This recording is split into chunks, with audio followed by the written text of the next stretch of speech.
Hey, it's Mark Eitel, host of the Mr. Mortgage Show, and you are listening to the Daily Dose. Today is June 28th. It is a Tuesday, and I want to share a story of a friend of mine who just embodies leverage. This guy just really has made it happen, and I want to share what he's done. And this is today in this crazy market. So I know a lot of people right now are questioning whether real estate still makes sense. You can be just like the guy who I'm about to share his story, my friend Peter, if you get into ownership at some point sooner rather than later. So he and his wife bought a property in Hollywood, and it wasn't in a great neighborhood, but it was an up and coming neighborhood, and they were happy there. They fixed the house up, they did renovations, they made themselves a beautiful home, but they also paid down their mortgage and ultimately paid it off. They had equity in the property. Now they were ready to move on, but Peter saw the wisdom in holding the asset, holding the property. So they went to the bank, pulled out an equity line, and they were able to pull enough equity out of the house to drive about an hour and a half up the coast, and they found a townhouse in a little coastal community that they were able to pay for with the proceeds from the equity line. So now they've got the house in Hollywood with an equity line on the house. They've rented that house out. They're receiving positive cash flow, and they own the townhouse, which is literally, I don't know, less than a quarter. They walk to the Intercoastal Park with their paddle boards. Well, they've got a little trailer behind the bicycle, but that's how close they are. I mean,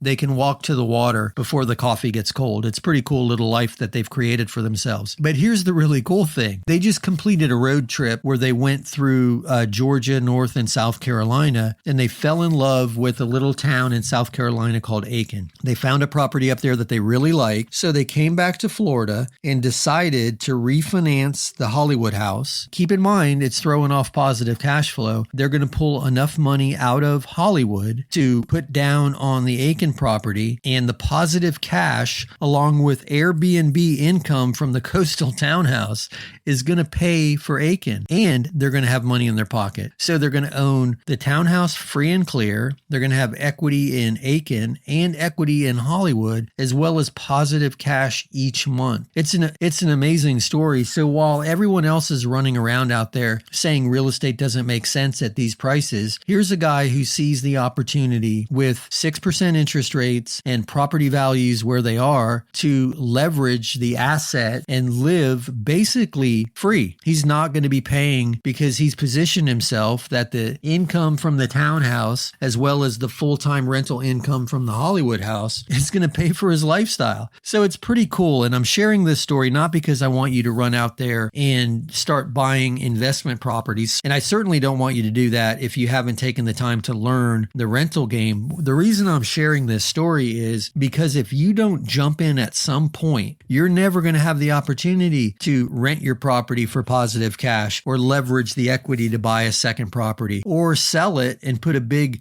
packet of money in the bank and a down payment on a future property. But we were talking about the benefits of equity and whether it's to cash out equity to pay off an unforeseen medical expense or put your kids through school, or in Peter's case, buy a second property and now a third property. These opportunities don't exist without that equity, and that equity only happens when you get off the couch and figure out a way to get into real estate ownership. And I'm only sharing it because I don't want people to get discouraged, because times are super discouraging out there right now for first-time buyers. The cool thing is we're seeing the market level. We're seeing sellers more willing to work with buyers. 2 years ago, prices were better and interest rates were better. But, what's that old saying? If you wanted shade, the best time to plant a tree was 100 years ago, or 50 years ago. I don't know what it is. Second best time is right now. It's the same with real estate. Look at the charts. People bought real estate in the 80s and they paid double-digit interest rates, and those homes are worth a heck of a lot more today than they were back then. So even at the worst conceivable time to buy, over time, it still makes sense. So I hope that motivates some people. Don't get discouraged. If you have questions, I encourage a phone call. I'd love to talk with you about your current situation. No obligation. I'm just happy to answer questions if you have them. So that's all I have for today.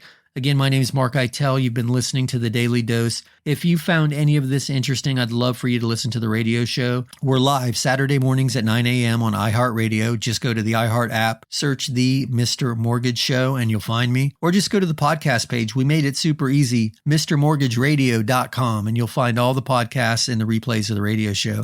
And the Facebook page is an awesome resource also. Go to Facebook and search The Mr. Mortgage Show, and you'll find a ton of data there. So that's all I have for you today. My name is Mark Eitel, host of The Mr. Mortgage Show, and you have been listening to The Daily Dose. We'll talk again tomorrow. Thanks.